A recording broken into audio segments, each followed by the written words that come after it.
From CBS News headquarters in New York, this is the CBS Evening News with Walter Cronkite. Today, legalized abortions. The majority in cases from Texas and Georgia said that the decision to end a pregnancy during the first 3 months belongs to the woman and her doctor, not the government. Thus, the anti-abortion laws of 46 states were rendered unconstitutional. And be assured, along with you, we will not grow weary. We will not rest until we restore a culture of life in America for ourselves and our posterity.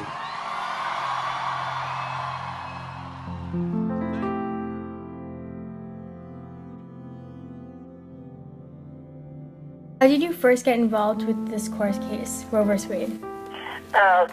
I was working at the University of Texas School of Law for one of the professors, and a group of mostly women and I were having coffee, and the leader of that group, a woman named Judy Smith, began to talk to me about the need to get the anti-abortion laws in Texas wiped out. You can't put an arbitrary price or a line on when people should be protected and when they shouldn't, when preborn children are humans and when they're not. The reality is science tells us they're human from the moment of conception. The full DNA is there, and they just need time and nourishment to grow, and we and our laws should acknowledge that. The statute at that time was that all abortion was illegal except to save the life of the woman.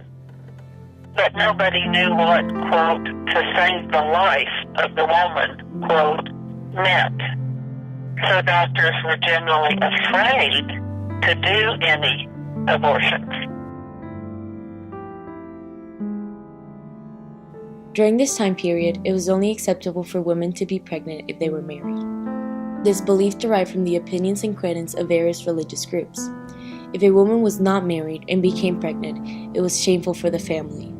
People would treat these women as strangers and would separate them from society.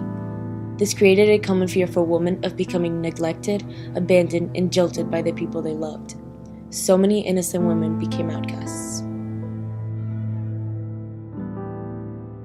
They had been banished from their schools and homes. They were soon to give birth to a child, and rather than being surrounded by caring family members, they were living in institutions among strangers. Before the ruling of the case Roe v. Wade was decided, women had to go through great lengths to obtain an abortion, which is also known as the expulsion of a fetus from the uterus before it has reached the stage of viability.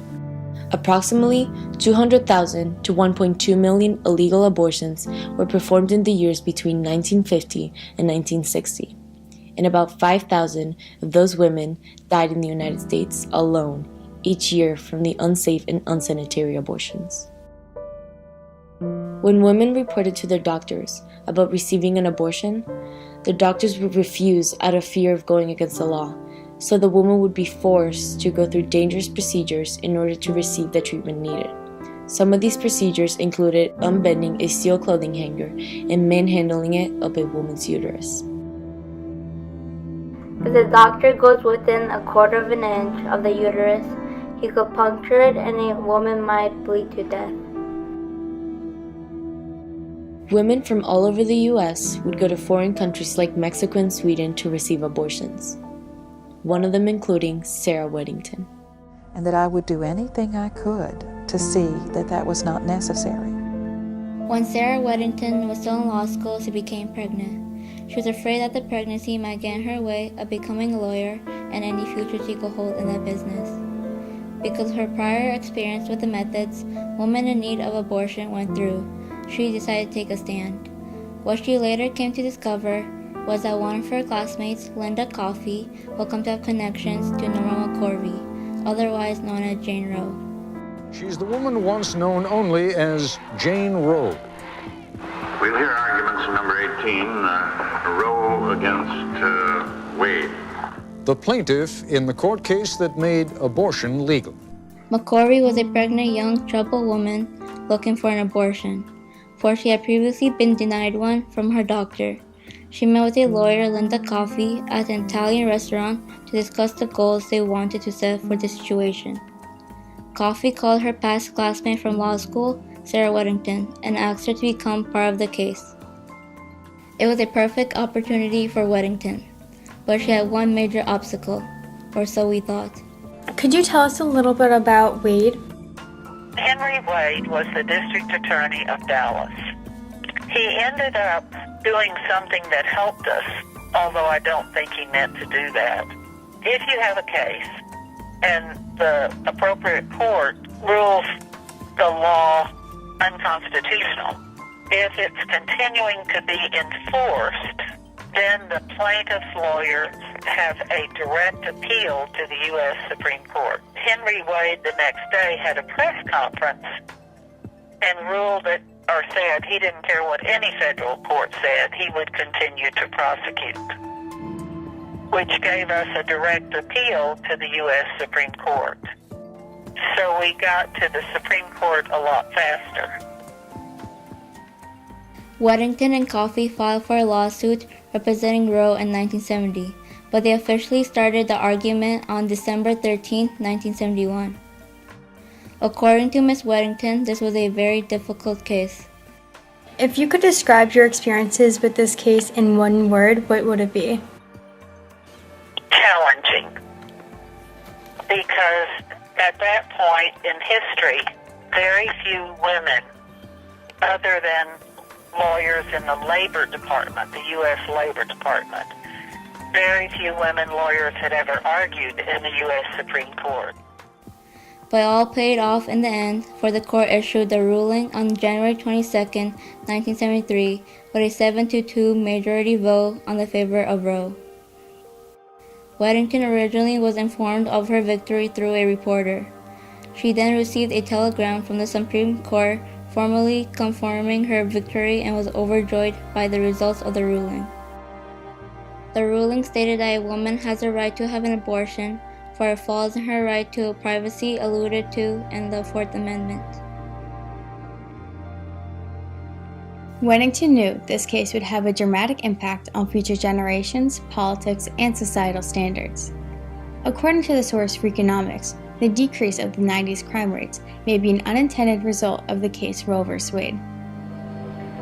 The legalization of abortion in the 1970s was one of the primary reasons why crime fell in the 1990s, because a whole generation of potentially unwanted children were never born because of the legalization of abortion. And if you fast forward 20 years to the point in time when they were going to be at their peak crime ages, they simply weren't there to do the crime. Even today, the debate over pro-life or pro-choice carries on. As of the year 2017, nearly 60 million abortions were performed.